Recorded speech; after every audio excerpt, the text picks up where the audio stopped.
Thomas Wolfe Award from the University of North Carolina. His first book was on hanging around with the Pittsburgh Steelers, and that was called The 3 Bricks Shy and a Load Filled Up. It was named one of the 10 best books ever by Jonathan Gardner with the Washington Post. And it was called by the New Yorkers the best of all books on pro football. Of his second book, Crackers, Norman Mailer said, "Page for page, Roy Blount is as funny as anybody I've read in a long time." And Time magazine placed Blount in the tradition of the great curmudgeons like H.L. Mencken and W.C. Fields. Garrison Keillor said in the Paris Review, "Blount is the best. He can be literate, uncouth, and soulful, all in one sentence." His work has appeared in 194 books, in addition to the 22 of which he's the sole author. And that includes The Best of Modern Humor, The Oxford Book of American Light Verse, The Ultimate Baseball Book, Classic Southern Humor, The Elvis Reader, Book of American Humor, Baseball, Literary Mythology, and Best American Essays. He produced a PBS documentary called The Main Stream, in which he journeyed down the Mississippi River. So, in more than one way, he extends the tradition of Mark Twain. Interviewers today are MFA students, Colleen Pauling and Kate Gallagher, both of them creative nonfiction concentrators. Please welcome our guest, Roy Blount Jr.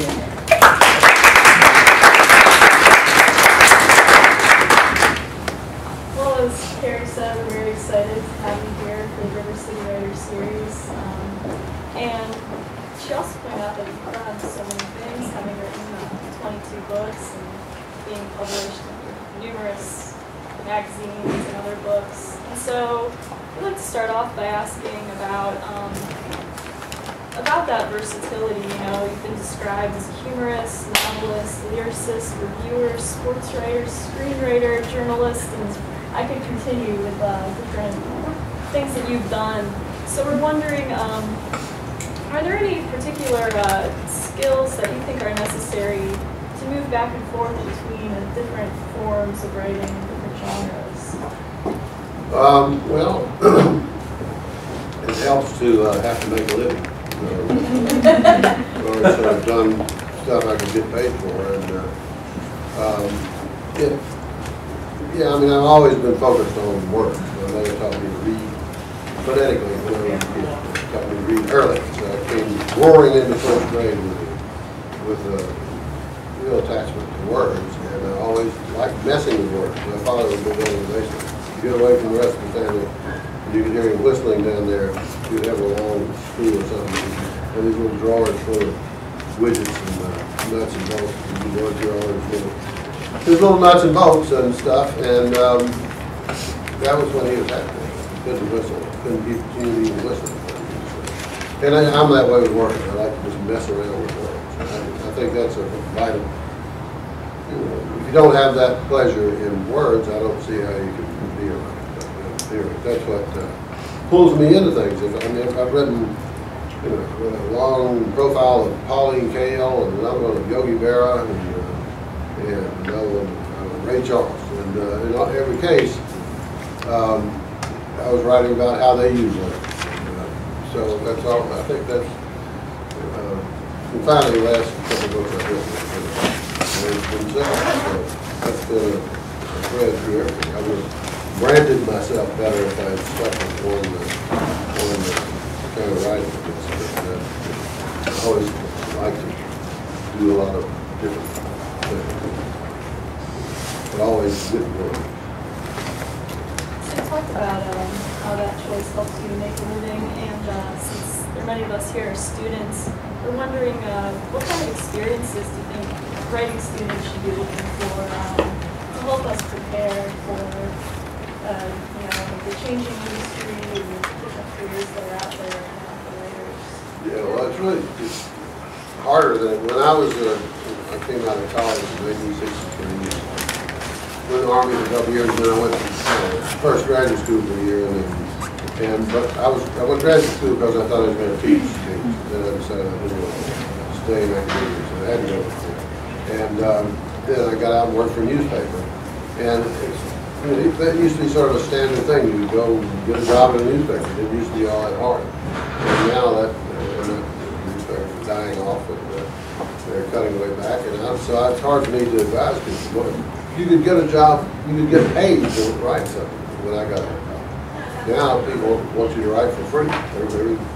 People think that they deserve everything free on the internet, and that they don't have to pay you to write on it. So it's frustrating. I don't really know. But I always just took every opportunity that was the closest thing to what I wanted to do. You know, it's hard to get right down to exactly what I wanted to do, but if something came up, I would, so that's my only, and also, I think it's good for students to, I mean, it's not as if you can avoid life experiences, but if you can learn how to do something else besides writing, it's, you know, go to beauty school or something, I don't know, because you get material that way that you don't get from going over and over your own writing. So, you know, in some ways, if you can't get a writing job right away, it might be an advantage if you have to go out yourself. At least you're dealing with people, dealing with articles of food, both of which are kind of universal. Yeah, that's a good Because point. people aren't universal, but items of food are universal. Even plants like items of food. I think a lot of us nonfiction writers are out looking for exciting experiences that we can write about sometimes. Well, if you look for excitement, but just, you know, if you have to make a living, it's going to be kind of exciting. So Colleen goes to Memphis. That's right. I'm surprised she doesn't have a kid down there.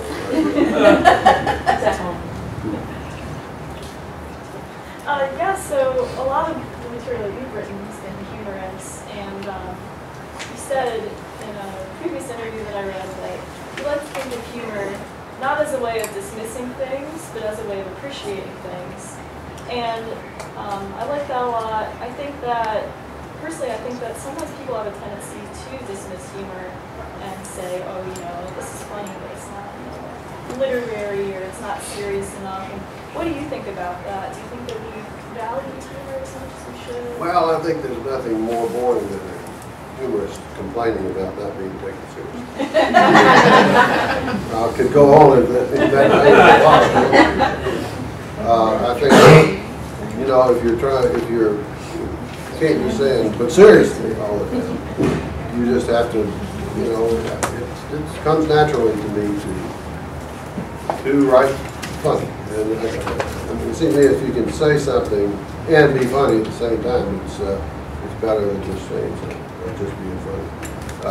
So I've always, you know, all sorts of, my favorite writers, Mark Twain and Flannery O'Connor, they're all funny. And I edited an anthology of Southern humor, which, and all of, you know, it wasn't just little narrow neurotic, quirky writers in it. It was Faulkner and Flannery O'Connor and Mark Twain and Louis Armstrong. I mean, all the greatest figures in Southern culture tend to be able to write funny on the page. I think there's something distinctive about that. And so, I certainly don't apologize for that. But people do, I mean, you're not going to win a Nobel Prize. You have to decide if you want to win a Nobel Prize is suppressed nearly every opportunity. I read somewhere that younger people, and I don't know who exactly they were talking about, get most of their news from Jon Stewart and Saturday Night Live, and rather than newspapers or television anchors or whatever. And so, which really struck me, and you were saying, talking about making a point of being funny at the same time, and it almost seems like there's maybe being a shift to where people who have made a life being funny then add, you know, a message. And what do you think about that kind of shift in where people are getting their information? I mean, I love to watch the Jon Stewart show, and I think it's for one thing. If you're funny, you can be opinionated in ways that Brian Williams is a really funny guy off the show. When he's doing NBC News, he can't really He's a really funny guy. So the fact that there's so much opinion, and I mean, there's so MSNBC, kind of several Fox News are off, you know, they're making fun of people, or they're, you know, part of being opinionated is being funny. So I think that's one thing that has produced, you know, allowed humor to come into the news, because it. I mean, but the more I think about humor as a separate thing coming in, the less, the more I get away from how I don't think, well, I want to say this, let me think of a funny way of saying it. I tend to just sort of go for it. I just sort of think, this will be, I don't know what I think when I start writing about something, really. And, but I think that just in terms of TV news, that it's, you know, more, I'd rather watch funny news as long as it's smart and funny than just pure drag. But I don't think you get everything, you know, you ought to get a little bit on the outside, outside. I read the New York Times, and therefore I think I would be second. So, but the New York Times presumably is held to a certain standard of truthfulness Right. that Jon Except Stewart now is not. oh, truthfully. Well, I don't think Jon Stewart, I mean, he exaggerates in such a way that it's obvious exaggeration. You're not going to slip in. You're not sloppy with the facts. They really dig up all these little clips, and they do research. And, yeah, the Times is not going. But the Times is funnier than it used to be a long time. Yale College is going down. Yale College has had a running joke going on about Mitt Romney tying his dog to the roof of the car. Every time she writes anything about Mitt Romney, she puts that in there. And a running joke in the Times for over a period of months is just extraordinary. So I think that humor is leaking into the Times. Well, brought up the issue of truth, and I think that's something that's a really hot topic right now among nonfiction writers with, I'm sure you're familiar with the NPR, This American Life. Mike Daisy told a story about Alex factories in China and the horrible working conditions there, and was later exposed that some of those facts that he presented were fabricated. So NPR retracted the story, and people are talking about this. You know, is that acceptable for him to do that? What do you think about that kind of? I come out of newspapers. You're not supposed to make stuff up. If you're writing fiction, then you can make stuff up. But if it's not, no, you can't make up facts. You just put that on. Fiction is lying. There's wonderful creative lying. But I think that everybody was right to make him back off of those things. Because it's hard. One thing, it's not fair to other reporters, you know, because they're trying to tell a really moving, powerful story and get at the essence of the story by using real facts. And if you can make up a fact and toss it in there, and everybody says, "Wow, we got that story," that just pisses off all the other reporters when they find out that you made it up. And also, if you're listening, I mean, it's not fair. I'm very fundamental. Well, I think his thing was like, well, I'm not a reporter. I was the one who puts the story together. And at the same time, John DeGauda had a column recently looked at the book out, the lifespan of the fact. And he basically, the example in the column was something he wrote about Las Vegas. And he said there are, I don't know the number, because I don't remember. There are 32 bars in Las Vegas, and actually there are 28. And he knew this, but 32 sounded better. And he really is a proponent of this idea that, well, this is art, and as long as they're not important facts, you can do whatever you want with them to make it more beautiful or to build through metaphors or whatever. Then you have to have answer letters from people who know how many cars are on. That takes up more time than getting it right. No, I don't think you can do that either. I mean, you get, there's leeway, and it's not as if reporting is a science, you know.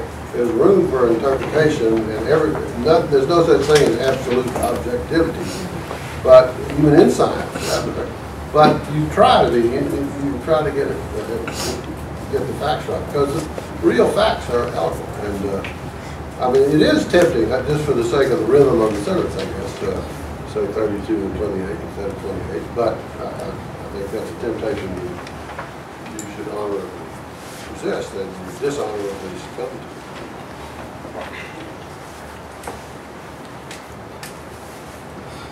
What do you feel about like recreating scenes and dialogue, like you wrote a memoir about your mother researching the cabin and your child, obviously you don't recall them word for word, but you do that and stay, and sort of related to that, a lot of times we have the experience of you write something, this has happened, and then you do a little research and realize it couldn't have happened that way. And what do you do with Don't do that research.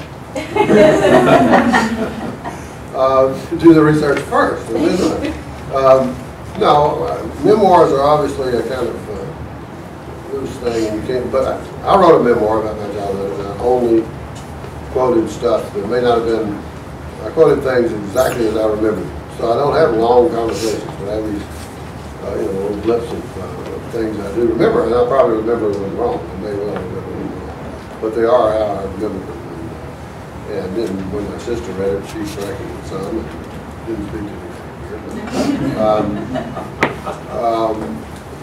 I think you have to. I don't think you can just feel free to improvise, but a lot of people do play fast and loose with memoir, and some of those memoirs are really good. But like the James Fry, whatever it was, that was if it makes you.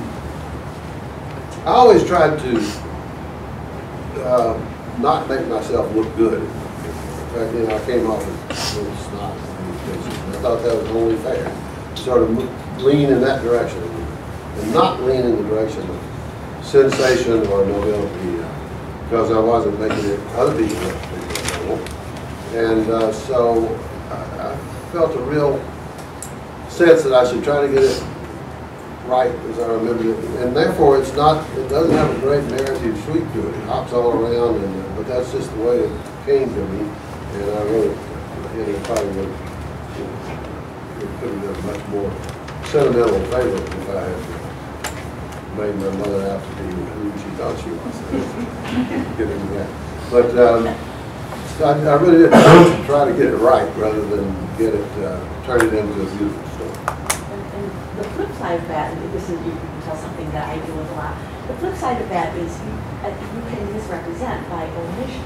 Sure. I mean, I can write something and the facts are all exactly right, but I can make it seem like it's very cheery when it wasn't. And I almost sometimes feel like it's something we never talk about, but I almost feel like sometimes that might be worse than saying there are 32 cars in Las Vegas. Well, sure.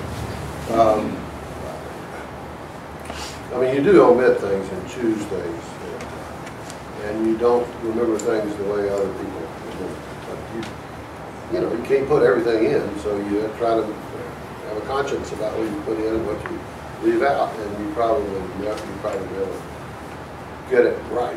I mean, you never, you don't do as good a job as you want to, but you do have to have a conscience about what you're doing. And you don't want to be boring, and therefore you probably misrepresent, and you're picking out just the highlights and things.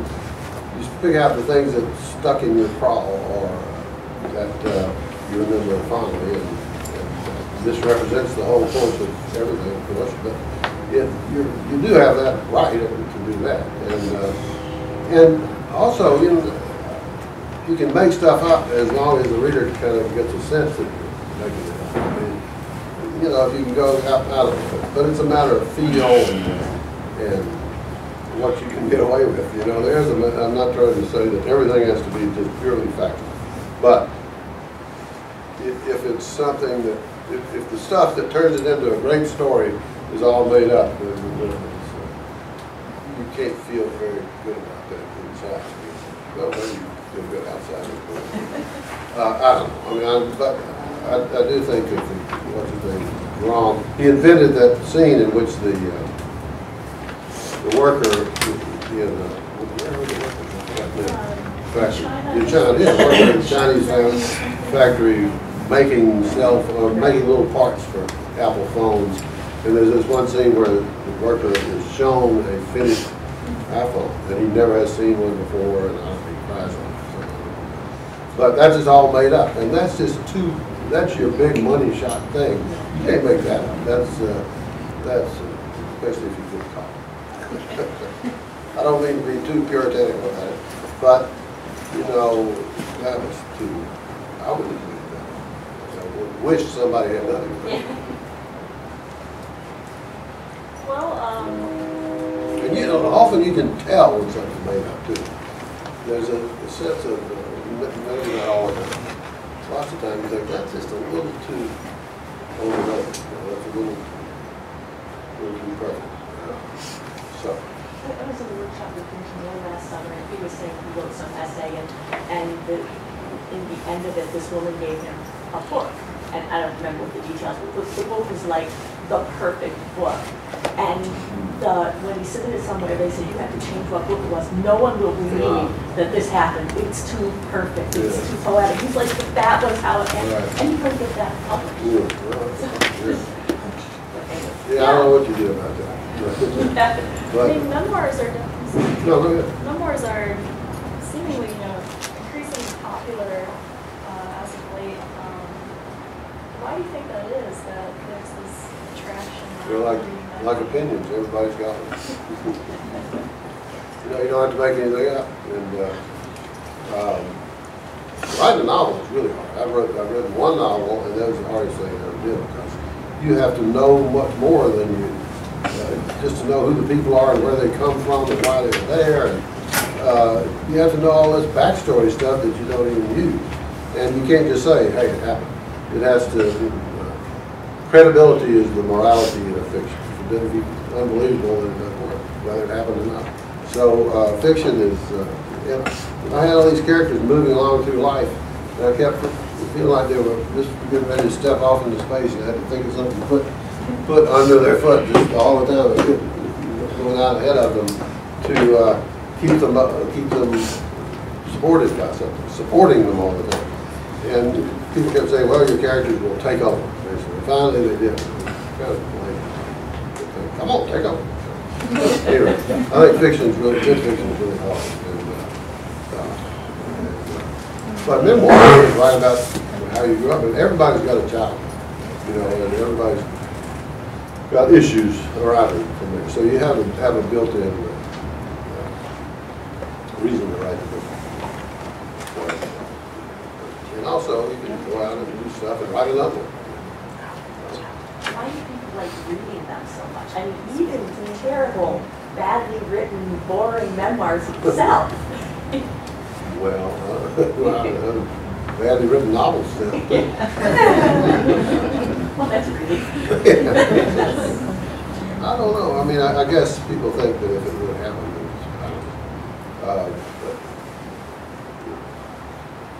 I think people write a lot of novels too, and I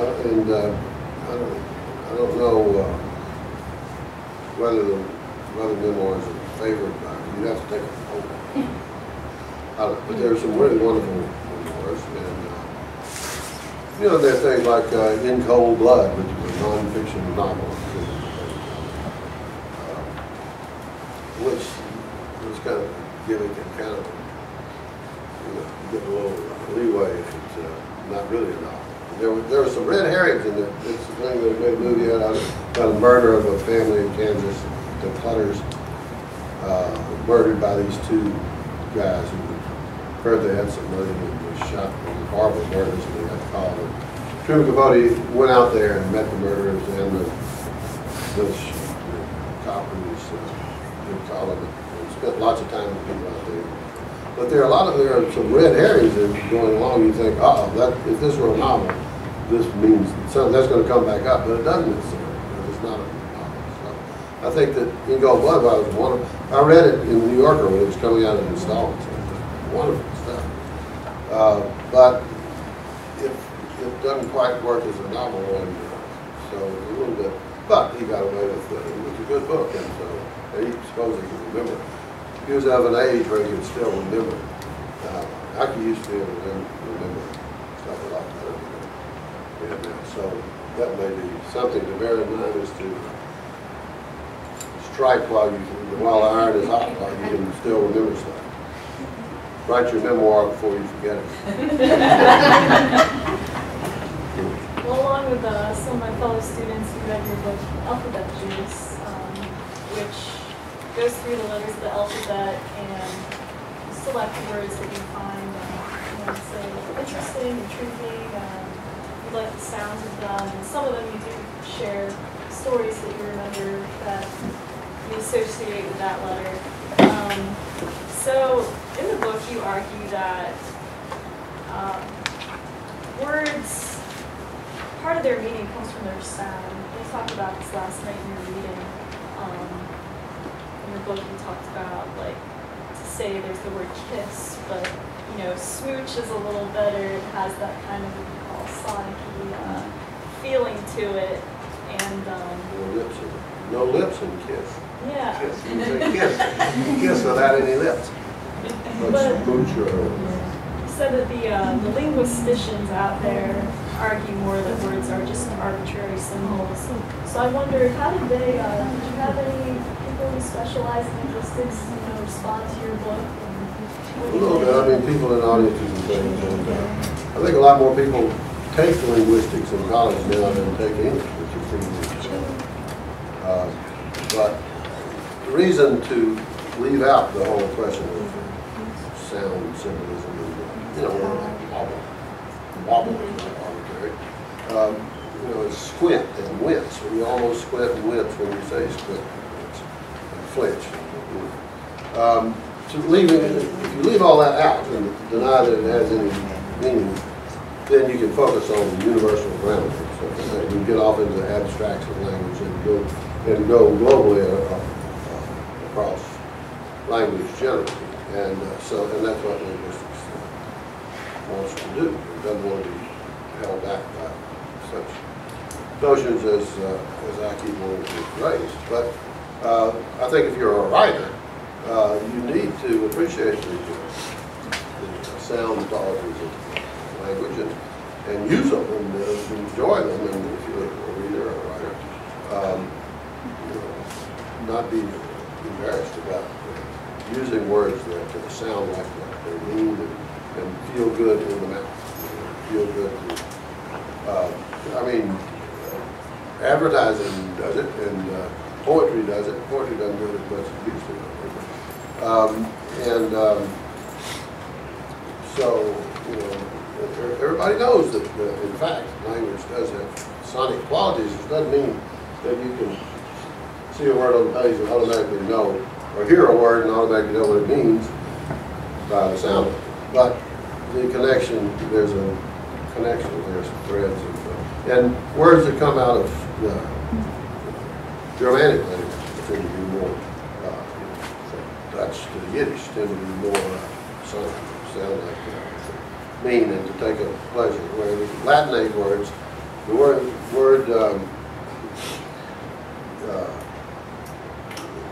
one thing that words that derive from Latin are more likely to derive from written texts, from scholarly usages instead of street usages. I was reading something about the word to urinate comes from the Latin urinare, or to urinate. And somebody else was writing, of course, the real the onomatopoeic word, the word that sounds like what it means, was the common street Latin verb, pissare, which from which you can guess which word you get. And it's obviously there's a quality in the word pissare that captures the sound of urination, whereas urination is just abstract. And I was saying, yeah, that's right. You go street Latin, and then all of a sudden I realized that piss doesn't sound. The verb to piss doesn't sound like pissing. It sounds, unless you're doing it on hot rock. But there does seem to be a kind of connection, and without getting too graphic, it seems to me that the P holds it in, and then you go P, a little bit out, it's an oral recapitulation of the other, your lower function. Yeah, you make a lot of good points about words I was inspired to use the word hinge, which is something Oh, good, I good. was going to say that isn't bad. I would say that isn't bad. Right. Talk about how some of those southern expressions actually, Southerners maybe embrace that sonnet quality language more, would you say? Or? Yeah, traditionally, and yeah, I think Southerners enjoy rolling words around in their mouth. More likely to do that than people of the distance. And I think that's good. And that, sometimes that's just a whole lot of hooey. Hooey's a good word. But it can really enhance your rhetoric. It's like food ought to taste like something. There's a Charles Portis that we threw up there. Has a little book called Norwood. And Norwood goes up from Arkansas to New York City to collect a debt from a friend of his who's in Cary, Norwood. And he goes through all sorts of adventures. When he gets to New York, he sees some kids roasting marshmallows over a burning mattress. And he says, that ain't gonna taste like anything cooked over hair. And I guess it's hair now. But anyway, I think a lot of writing doesn't taste like anything. It's not cooked over, doesn't even realize it's supposed to taste like anything. It's supposed to be abstract. And I don't know. I mean, there's something to be said for that sort of writing. More to be said for writing that tastes like something. So you mentioned who is it? Any other good words for us? Oh, there's just a little. Robert.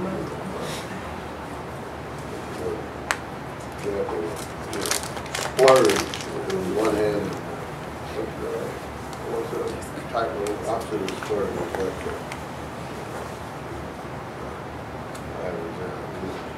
What's a word for being tight? Frugal. Frugal, yeah, but not an adjective, a verb. That doesn't taste like anything. Yeah, frugal. But there's a tight word for no, it's not. Splurge would be crazy for splurge to mean penny pinch. But there, and not every word in the language has much of that element to it, or any of it. But not just words, but sentences with rhythm, sentences that move along the way sort of bodily sentences seem to be more to point than just abstract sentences that are hard not to read well, or things that, go over things and write it, and it's like sanding it down so your finger doesn't catch on a splinter. You write it so smooth that it just moves right along, but it doesn't just move along the surface. It's got a lot of grain to it. And you keep moving in and out of the, it's got pants to it. So listen.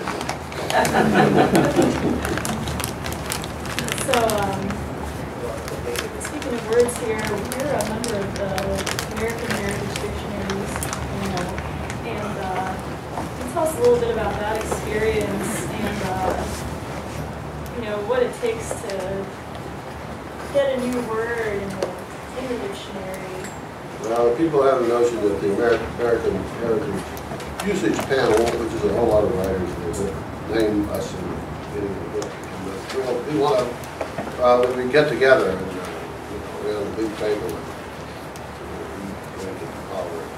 argue about words, but unfortunately it all comes in the middle. So it just gives you choose. It's mostly about how the meanings of words evolve and whether you improve them, and I'm very concerned. I still don't like hopefully. Hopefully the enemy will all be destroyed. It sounds like the enemy is hopefully destroyed. But you can't say that's wrong. It still bothers me, and to me it's interesting to write about why it bothers me. So, anyway, you get hopefully it tends to bring a turn. keeps coming back up. And I mean, I don't know how often it comes around. You get a form maybe once a year. And now it's online. One time it came in online, you couldn't even make comments. And apparently a lot of people objected to that, so that's an online thing. You can vote whether you approve these things, disapprove, strongly disapprove. But you can also make type in comments. I've always thought that's something, and American Heritage has great little usage notes about the history of the use of given words, and also the way you can no longer prescribe how people ought to use words. It's not it's supposed to be descriptive. That's well, maybe I'll come back to it.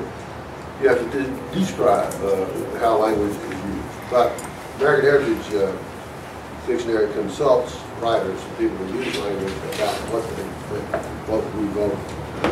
So it will say 84% of the usage panel disapproves of this, which is the scientific get. Can you nominate new words?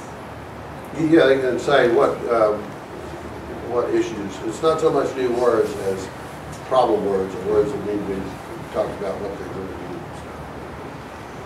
Literally, people use it literally. Quite frequently. They use it the opposite of it. Well, we're talking about your involvement with American Heritage Dictionary, and in Alphabet Juice, you actually also refer to more unconventional sources like UrbanDictionary.com, which I think is a pretty fun website. But what do you think about places like that where people are generating their own definitions? I think most of UrbanDictionary.com is awful, but it does. There's a kind of democratic function there where you can vote. UrbanDictionary.com, you can look something, a phrase. If you see a phrase you don't know what it means, you can look it up, and there will be a definition. Anybody can define anything on there, the definition, and people will vote up or down on it. And the more sensible definitions tend to rise to the top. It does seem to have a real significance to the voting. So, which is, not to say that it gives you a definitive answer, but it does have a real statistical element to it. But, I mean, it's all about what expressions people use and how they use them. And when people vote up or down on them, it means something. And also just things that it would be a good place if parents want to know certain phrases that their children use. It would be a place to go and find out, I would say. But they have a new one every day, and often it's really something dumb. But people tend to really vote down the dumb ones, and so it's kind of reassuring. Well, we have an issue in teaching because our students use online dictionaries. That's what they know. And I tried to tell them, I just said, well, you can, if you're going to use a definition in your paper as authoritative, you need to get it from one of the traditional print dictionaries. And they didn't know what I was talking about. And none of them seemed to even know that dictionaries existed in print. And so I'm naming off, Merriam-Webster, whatever, and they're writing it down. What was that? Just never heard of them. And I wonder, I think we all are still right now holding on to this policy of we will tell you the major dictionaries and you have to use one of them. But what do you think about that? And well, some of the major dictionaries are online. Yeah, some of them are. Yeah. I would say it helps to look them up in more than one place. Books. There's never. I pay $295 a year for the Oxford English Dictionary online, which a normal person's not going to do. But it's never going to be a printed book again because it expands too fast. But it will really take you back to the roots of the word. But there are online dictionaries which are okay. Not Urban Dictionary, but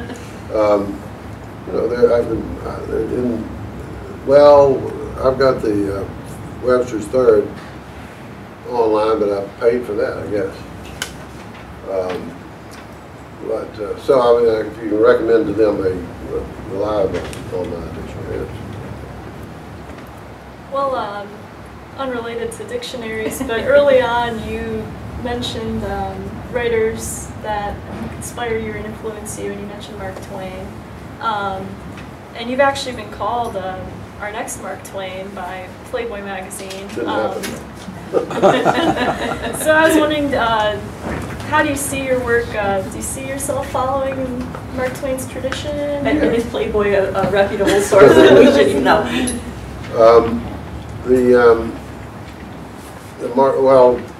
Nobody ever writes a parody of Mark Twain. Nobody ever, takes off Mark Twain's style, because it's just right there in every American's style. It's kind of the template of American prose. Started at Hohenberg Foundation. Mixture of vernacular and formal English. It's sort of, it'd be like imitating your parents. You can imitate them sort of. I mean, like doing a takeoff on your parents. You can't really get outside of enough to imitate them in the sense of doing an impression of them. Anyway, he's really, I got to see that my socks are too short. Shelby Foote, somebody asked Shelby Foote, well, before he became famous going on TV, he said, I don't go on TV because I don't have any of those long socks. I guess they just shot him from the waist down. I forgot what we were talking about. I mean, you want to try to emulate and take off from the writers you like, and do something like what they did. And I'm always reading people and I think, oh God, I can't do that. I wish I could write like that and write that well. And maybe you pick up a little something from people you can't. I think you also, or at least I have picked up lots of stuff just from friends and the way they talk. I can hear friends of mine in my voice sometimes. Every now and then I hear something, hear a little bit of Mark Twain and something I write, and I think, well, I'm better sort of, you don't want to just, copy it. So try to put a little different spin on it. But I think I don't see how you can learn to write without learning to read and reading what you enjoy and reading stuff that makes you want to say, well, I want to do that. Certainly the way you do with, I would think, if you're going to be a musician, you emulate the musicians you like and try to do it as well as they do. Somebody once asked me, how do I develop a voice? And it just never occurred. And I think now that I have thought about it, you develop it by trying to sound like other people and failing. And then you find out how you sound yourself. And you improve on how you sound yourself. And eventually you're sounding, you don't sound like you're copying somebody else. You sound distinct. But you have to keep trying and keep doing it over and over and over and reading new stuff and broadening out. I think that more or less covers the things Okay. we wanted to talk about. If there are any questions from the floor, I've got a whole bunch, but you all get first dibs on our guest. Yeah. Who are you reading now? Who makes some of Well, just lately I've read a couple of mystery novels by Laura Lippman, L-I-P-P-M-A-N. She's, I don't read a lot of mystery novels, but her novels are just I can't think of the last one. Let me think of the title of the last one. The last one I read, which I think is the most recent one. She writes one every year, and some of them are about her sort of alter ego detective Tess Monahan. Well, those are good, but the one in between those are tend to be about family, deep family secrets and stuff, and they're just wonderful novels without, whether they're mystery novels or not. So Laura Lippman I've been reading. I wish I could remember. There's one of them called What the Dead Know, which is a wonderful novel about two sisters disappeared, and one of them showed back up years later. And at the end, it just, oh God, it works. You didn't see it coming, and yet it really fits. And but meanwhile, it's a real story and real characters, real people. So I could recommend her. What else?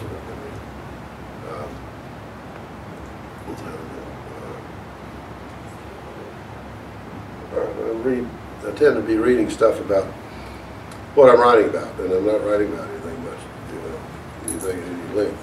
I read a whole lot of stuff. I wrote a little book about Duck Soup, the Marx Brothers movie. I did a lot of reading into the lives of the Marx Brothers and the making of the movie and stuff like that. But I'm trying to figure out what book to write next. So I don't know what research I've been doing. But I can't. In a minute, I'll think about what else I just read. But I do recommend her. She's a good writer. Is there like a short list of books you think like every writer should have read? Oh, Toss a few of those out. I don't know. It'd probably be too obvious. Depends on what kind of. But Huckleberry Finn. Huckleberry Finn. My wife and I have been listening to Anna Karenina in the car. We drove all the way to New Orleans and then back, and we still haven't gotten all the way through Anna Karenina, which is something I should have read a long time ago, but I never did for some reason. But Tolstoy is interesting. I would get frustrated about anybody in translation because I want to know the texture of the language. But Tolstoy, by all accounts, his Russian is not particularly interesting as text. You know, I mean, so he's very translatable. He's so good at capturing people and sort of universal emotions. And so anyway, he's everybody. I mean, here I am, 70 years old, and I still haven't finished Anna Karenina, but I think everybody ought to read that and read Chekhov. And I love Charles Portis, just because he's a really funny writer.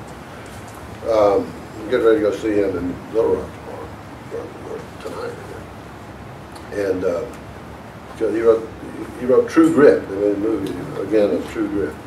But he's a wonderfully comic novelist because he writes. Nobody in his novels is trying to be funny. They're all doing their best to be as serious as possible. Really funny. You know, one called The Dog of the South. But I don't know. I mean, what else? You know, if you're writing about the development of American prose or whatever, read some Hemingway, I guess, and Flannery O'Connor. I don't know. I think just in terms of writers I love to read, Flannery O'Connor is wonderfully funny and wonderfully dark. Yeah. Yeah. Did you write a story about traveling on the Amazon River? Yeah. And the dangers of peeing over the side of the rail. Yeah. And there was a little fish that could travel up the urine That's stream right. and enter. That's what they say. Yeah. Colleen's getting ready to go do that now. I am not going to be pissing over. No. What's the name of that thing? Tell me. I don't remember the name of that, but Tiramisu, that's not right. something, Something like that. Yeah, supposedly he was swimming, and I asked the guy, we were out swimming in the river, and he said, oh, don't worry about that. Doesn't happen very often at all. I actually was reading something recently where someone wrote a first-hand account of seeing this having happened, and then they did a surgery and took it out. And it was like this really big thing, and they had it in a jar in Manaus. And the guy they took it out was like, wow, I didn't know it was that big. Anyways, no peeing in the river. Yeah. Which, you can be in a jar, I guess. You can throw it in there. Yeah, I did it. There was this crazy Peruvian guy who took us down the, I forgot the name of it, a tributary of the Amazon on a boat he had made out of like the Kon-Tiki raft. And it was, wow, we got off in the jungle, and I did it with my son, who was 15 at the time, and he was wanting to go off on his own through the jungle. I was going to chase him through the jungle and get him to stay with the guy. A wild story. But we got off into quicksand, and made for a good story. What's the name of that story? It's in one of my books. It's called Wild Fish Ripped My Flesh. Grana. Yeah. Well, this is a true story. It may sound made up, but I have witnesses. We were swimming in the water, and I got up on the side of the raft. No, I felt this little pinching thing on my leg, and I thought, well, we've just been talking about piranha, and I said, well, it got a little harder, and I thought, well, I'm having a hysterical piranha attack.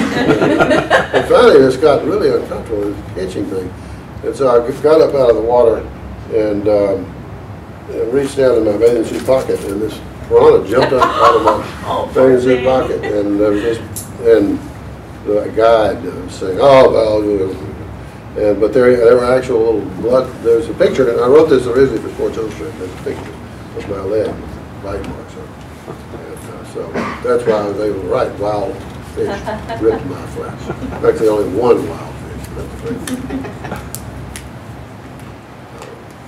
Who were the voices you did last night? Those of us who were at the reading had the Around the pleasure of table, hearing. It was like a one-man audible Yes. play, and you read a dinner scene of all these Southerners enjoying a meal. Were they family members? Yeah, I mean, I was there sort of, I wasn't, I mean, I had a lot of, when we would go down to Jacksonville, where my parents grew up, or where my parents went to high school, right? We would go have a huge, grandmother would, so I sort of did my grandmother's voice. Oh, this seemed like it. And there are all sorts of tensions, different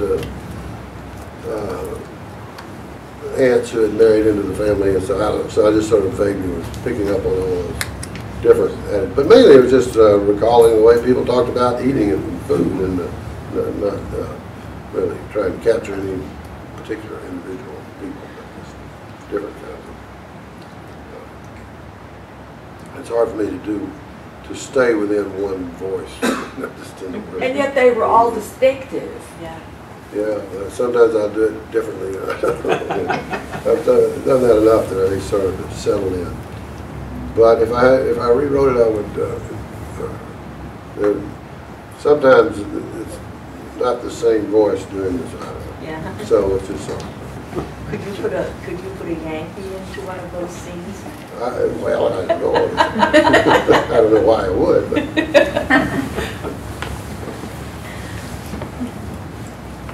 Any other questions? Well, about your voice, I love hearing you on the radio, which is the way I access your talent. Is this from where you grew up? Do other members of your family sound like this, or is it just a unique sound? I grew up I don't know anybody else that sounds like you. Oh yeah, I grew up in Decatur, Georgia. My mother was from Mississippi originally, my father from North Florida, and they moved up to Indianapolis just long enough for me to be born there to complicate my biography, and then came back. But from the age of 18 months, I grew up in Decatur, Georgia. And as I say, I hear different friends in my voice sometimes. Just cool little voice things that Holt Smith or Slick Lawson or various people I know would do those. But then I spent time in Pittsburgh and wrote a book about the Steelers. And I also had a lot of Texas friends. I married into a Texas family. And I had Texas friends on Sports Illustrated. And but also I think I picked up some, I'm not very conscious of how all the ingredients, but every now and then I think I do a little Pittsburgh inflection. I don't know. I just, cool things I've heard people say, the way they said them, I tend to sort of pick up, and I don't know how the mix came together. I used to say fingers instead of fingers.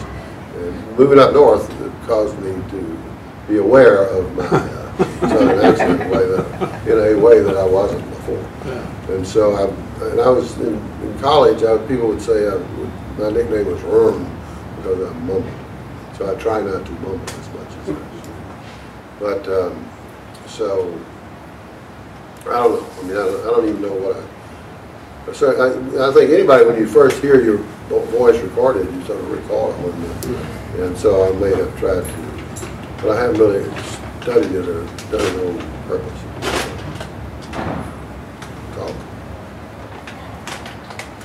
We thank you, Roy. Well, thank you.